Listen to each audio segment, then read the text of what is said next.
Welcome to Private Banking Strategies Podcast with Vance Lowe and Seth Hicks, your secret weapon to protect your assets and never have to start over financially again.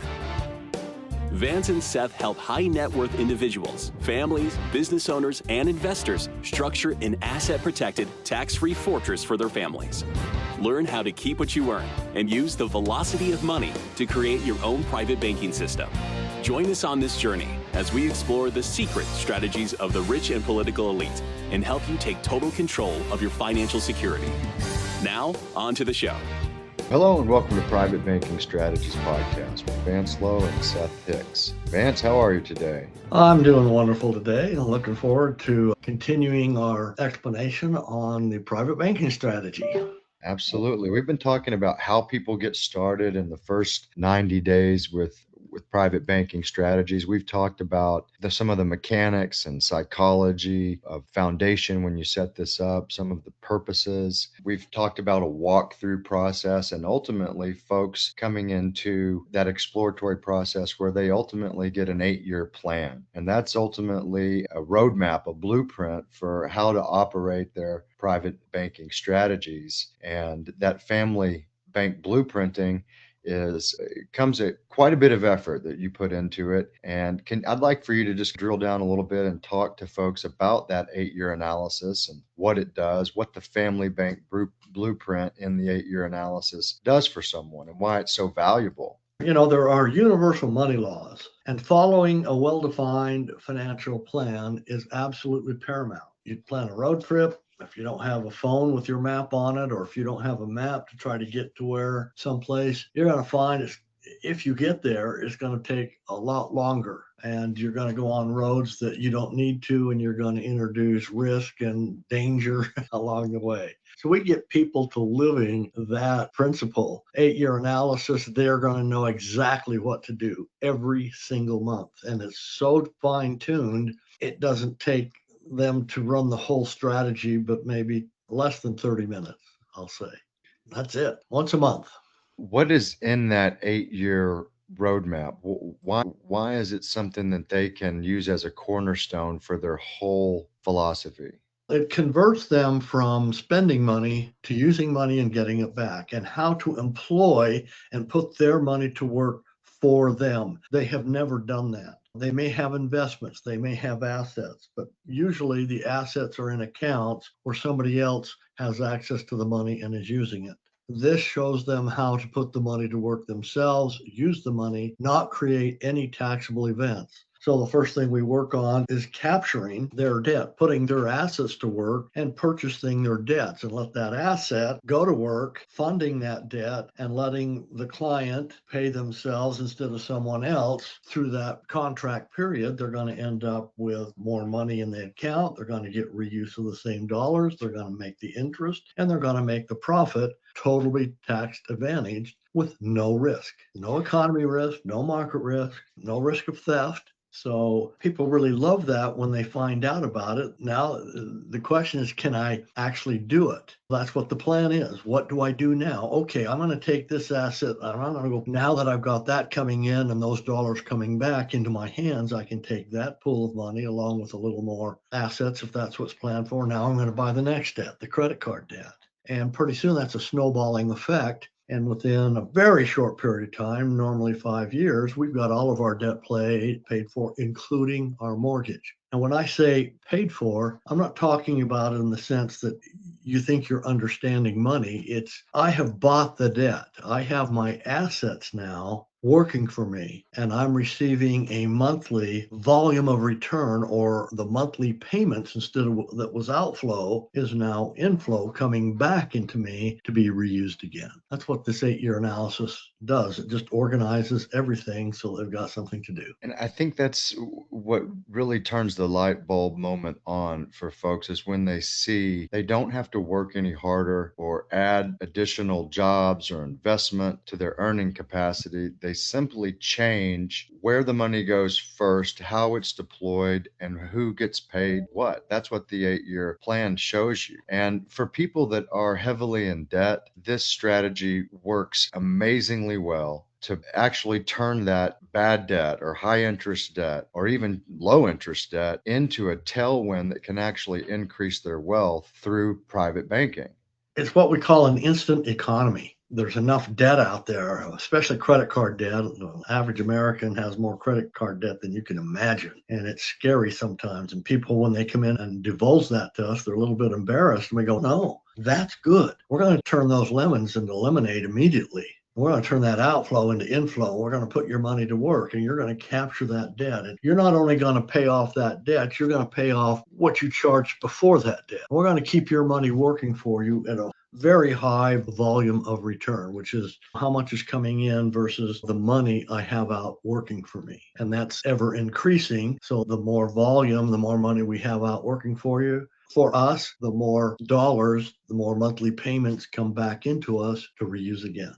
Just a quick statistical fact is revolving credit card debt of between $1 and $2 trillion in credit card debt. And with the average interest rate between 20 and 30% on that money, which there's no investments, there's no ROI on even people running successful businesses that generally maintain those type of percentages. And so it's quite amazing when people use that and just continue to suffer under that hamster wheel of what I would call slavery, where they can easily get out. Now, folks that are heavily in credit card debt that find private banking strategies, I know it's your heart to help people, help the underdog. Of course, that is not the most successful place to be or to land. You want to grow from credit card debt into owning that debt and having all of that cycle into your own private economy. And then that effectively takes being in the deep red into being balanced and in the black. So let me state this, Seth, and see what we can make of it. People, when they're in this kind of debt, the number one goal is to get that debt paid off because of that high interest rate. And that's not the goal, folks. The goal is to own that debt. Wouldn't you rather have an investment where you're making 30% income tax free than paying a tax that's 30%? So here's a scenario. And I find this all day long, almost with over 80% of all the clients that come in with that debt. Let's talk about assets. I've got this and I've got that and I've got equity in my home and I have this. I says, how much is that making you? Oh, on my portfolio, maybe after taxes, 3 or 4%. On my home, 0, because that equity doesn't earn me any income. Why don't we take that asset and purchase that debt? Now, who's going to make that 28%, that 38% interest? And how much do you trust the guy making the payment? See, it's so easy, folks, to make money. It's all so easy to compound and put your money to work, but you have to think the right way about money. And this is what an organization like this will plan. This is once they figure that out, they go, what's the next step? What can I be doing now to get more of my money to work? And that's what this 8-year analysis is all about. I think it's hard for people to hear and get it, so to speak. It's when you actually begin to see in the 8-year plan where you lay it out step by step that they begin to recapture what they've earned and has come under their earning potential. And that's what we're talking about, keeping control of what you earn and making it work for you within your private banking system, as opposed to paying a credit card and losing that under your control and paying the interest to somebody else. Those are all lose-lose when you have high credit card rates. It is, and it's so easy to turn around. Like I said, to turn lemons into lemonade. We just need to know how to do it and how to rethink things. We're programmed how to think. We're programmed, like everyone around us, to think the wrong things. Did that story feel like it was about you? Do you feel like you are generating a lot of revenue but are not moving forward as fast as you would like? Do you feel you should be making more progress toward your financial goals? Do you feel stuck? Let us help you get unstuck. Are you ready to take action and get your own private bank? please visit us at www.privatebankingstrategies.com. So this is critical, folks. It is not difficult to put your own money to work for you versus trying to give it away, put it in accounts, having to leave it there, take on risk, and thinking you're going to get the lion's share. You're not. You're going to get the minimum they're going to give you, and they think they can get away with. This way, you're getting the lion's share, you're getting everything you possibly can, and you're doing it in such a way that you're not triggering a taxable event. And I think when you hit years 5, 10, 15 after operating this plan is when people go, wow, I can't believe how much I have accumulated in my private bank, how much dry powder I have to pay off mortgages, use it as financing for car loans, using it as financing for business or my spouse's business. It's there. And if we could help people see this at step one, they would capitalize their banks in greater proportion and have a much stronger wealth position in 10 years. Oh, absolutely. The first 5 years are critical to learn how to set this up and operate it and buy as much debt as possible because you'll double your bank. It should not take any longer than every 5 years. Sometimes it'll only take 2.5 years. But think of that. How many doublings do we have? So if we mess around and we do the minimums the first 5 years and not get enough accomplished, that kind of sets the precedence for the asset accumulation in our bank. So we want to set this up, go at it full force. We want to become experts. We want to put the time in and change totally and completely change the way we think about money. Get involved in this and think like bankers, put our money to work, find the opportunity, and self-capitalize. And that's what these first stages are when people begin to learn how it interacts, learns to understand how much they're going to be recapturing from what's been basically fallen out of their pockets and what they're able to recapture. It gives them a predictable schedule, an increase of wealth accumulation. Absolutely. Yeah. Sometimes we get into a rut. We get used to doing what we've always done, and there's excess. Many times when people say, I just can't do this, we're too tight. I find that very rare once we go in and we do what's called find the money interview, because there's a lot of assets out there. And when they find that it would be best if we use money that we gave away, that way they don't have to change things, then they get more excited. And that's how we set the plan up too. It shows where the money is going to be and how the future money going in to your banking is going to come from. And it's not going to come from out of pocket. I don't have to come up with a chunk of money every year out of pocket if I'm working the strategy correctly. What would be some of the biggest reasons people succeed and biggest reasons people may fail? I'm in the middle of coming up with a self-question test, so to speak, on the different categories so that people can test themselves into the aptitude and the knowledge of what they're doing and if they're doing it correctly. If they can answer the questions, they've got a lot of knowledge, and then we can go deeper and deeper until they become experts. It's when people set up a plan, they go through our steps here, which we totally haven't identified all of the steps yet. We get to implementation, and then they get lazy. So it's really the reason it won't work is if they decide, I'm not going to make this payment back this month. I'd rather do this. Or I know the plan says to go ahead and buy this next debt, but I'm busy. I'm going to wait till the following month or the following month after that. And they don't follow the plan exclusively. Now, folks, these plans are not given to you to follow. These are plans that you create and finalize and know you can sink your teeth into and do.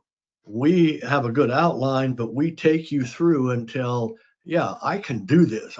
This is exactly what I can do, and this is the way I want to proceed. So it's failure to follow. And a lot of that really comes down to laziness Or again, how we think. Sometimes life hits us with things.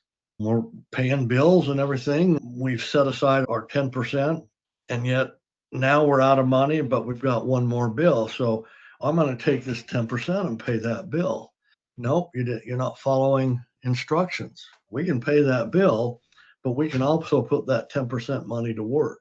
So it's all how we think. It's all how we do things. And failure to live the principles, live the 5 laws in Nelson Nash's book, Becoming Your Own Banker, and not following the plan, you're not going to succeed.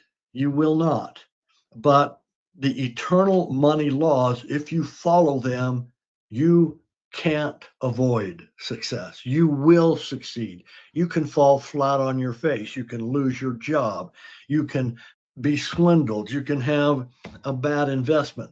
But if you're living correct principles throughout your life, you'll pick back up, you'll step back up, you'll dust yourself off, you'll find out, I'm not going to do that again and move forward. And you will succeed. It's when we choose not to do those things, we have no chance.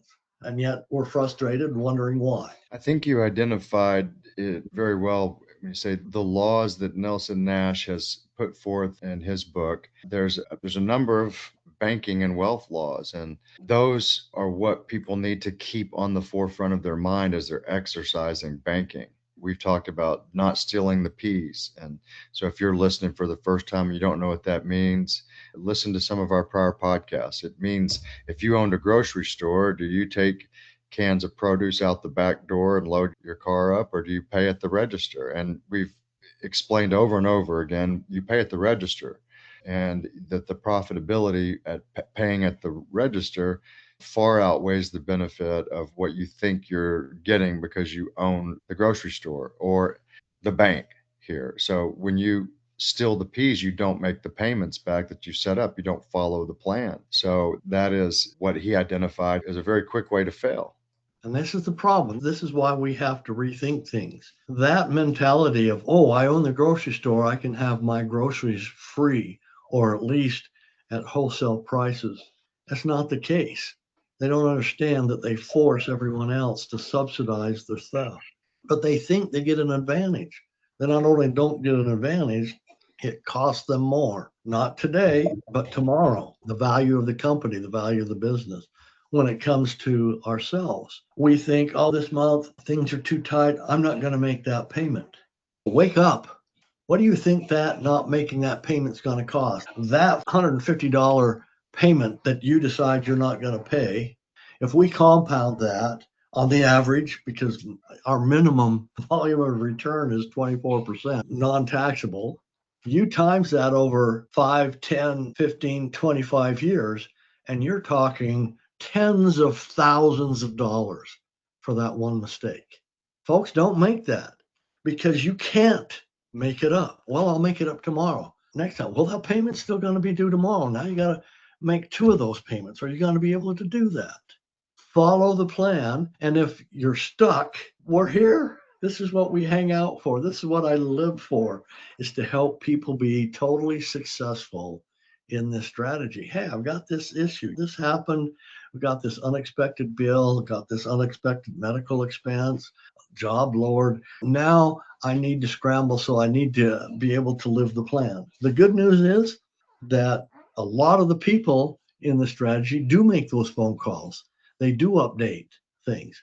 But there's always that group of people who wonder what in the heck happened. Yeah, I got it started. I got everything here. Now it's more of a wish.